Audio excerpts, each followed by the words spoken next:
All right, so now that you guys have done part one, let's launch into part two, which is just how we're naming our compounds, right? And so when we looked at ionic bonds, we were looking at how we can name those compounds. And so now we're going to be looking at covalent molecules, how we can name those.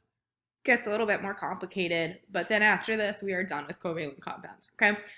So we know, again, covalent bonds made up of two nonmetals or more, two or more nonmetals, okay? And so when naming these molecules, we have to use Greek prefixes in their names, okay? So these are the 10 Greek prefixes that we're going to use. So we have mono, di, tri, tetra, penta, hexa, hepta, octa, nona, deca, okay? And those prefixes are going to align to what my subscript is or how many of each atom I have. Okay, so let's look this up, right? If I give you the formula, right, the letters and the numbers, and I need to write the name, okay, I have 5 steps. I'm going to write the first element, okay, then place the Greek prefix before the word based on the subscript, then repeat that for the second element, change the ending of the second element to I. That doesn't change. That's the same for what we've been doing every single time. And then I combine my 2 words, okay? And a note to put in here is that only the second element in the compound can start with mono. Okay. So if I have S2O3, okay, we're going to go through like all of this together, right? My first step is to name the first element. In this case, S stands for sulfur. Step 2 is to put the Greek prefix of the subscript, right, before the word, right? So 2 here is the subscript for S, and so I would have disulfur. Okay, so I put the prefix before my element. Step 3 is I do the same for the next part, right? I have oxygen here, and then I'm going to put the Greek prefix for 3, which is tri, before oxygen, so I have trioxygen. Step 4 is I change, right, the ending of the second element to "ide." So if I have trioxygen, I'm going to change it to trioxide, and then I combine. So S2O3 is disulfur trioxide. Okay. Let's look at this. I have carbon and oxygen, right? So I named the first element of carbon. I then put a Greek prefix for the subscript, and if I don't have a subscript, I know that it's 1.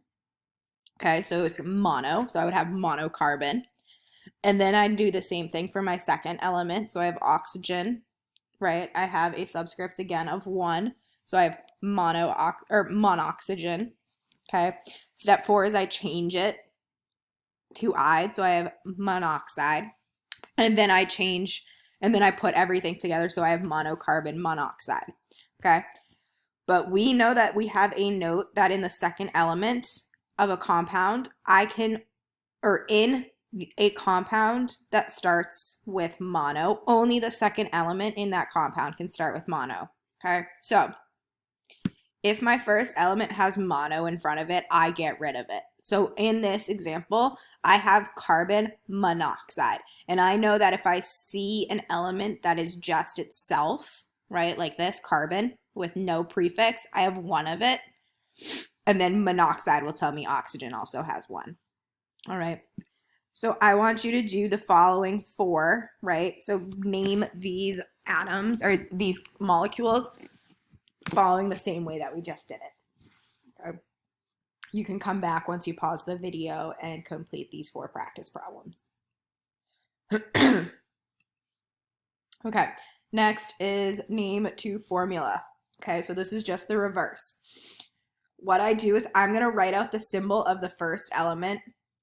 Whatever the number of the prefix is, I'm going to then put that as my subscript. I'm then going to repeat that with my second element and combine them together. Okay, so if I have tetrachlorine octabromide, okay, the symbol of my first element in this case is chlorine, so I'm going to have Cl. I have a prefix of tetra, meaning 4, so I'm going to have Cl4. I'm going to do the same thing with my second element. I have octabromide, right? Bromide, I know I changed that, right? Because my ending has to be an "ide," so it goes back to bromine. And you guys can look at your IDE ending chart in your notes from the first day of ionic bonding.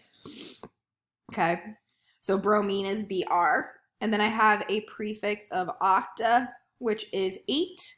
So I have Br8. And step 4 then is combining them. So I'll have Cl4, Br8. And we know that if I have a covalent bond, I cannot do the chop part. So I am not reducing this. I keep the 4 and the 8. Okay. Same thing here. Let's look at nonafluorine pentasulfide, right? My first element here is fluorine. So F with a prefix of nona, meaning 9. So I have F9. Next thing I have is sulfide, which is sulfur, which is S. Penta means 5, so I have S5. And then I combine it together. So I have F9S5. Okay. So you can pause your video now. Okay. Do these 4 to figure out their formulas and then come back to the video. Now that you guys are done with your practice, welcome back to our video. So now that we are done with this, part 2 is over. You guys have to write your summary in your notes, so please answer the following questions of how can electronegativity values be used to determine the polarity, and how can I name and write the formulas for covalent molecules, right?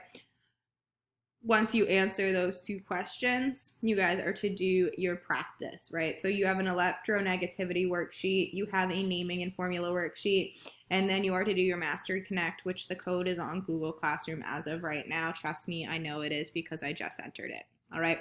So you guys are good for today. I'm sorry I wasn't there. I hopefully will see you guys tomorrow. Godspeed. Happy Thursday.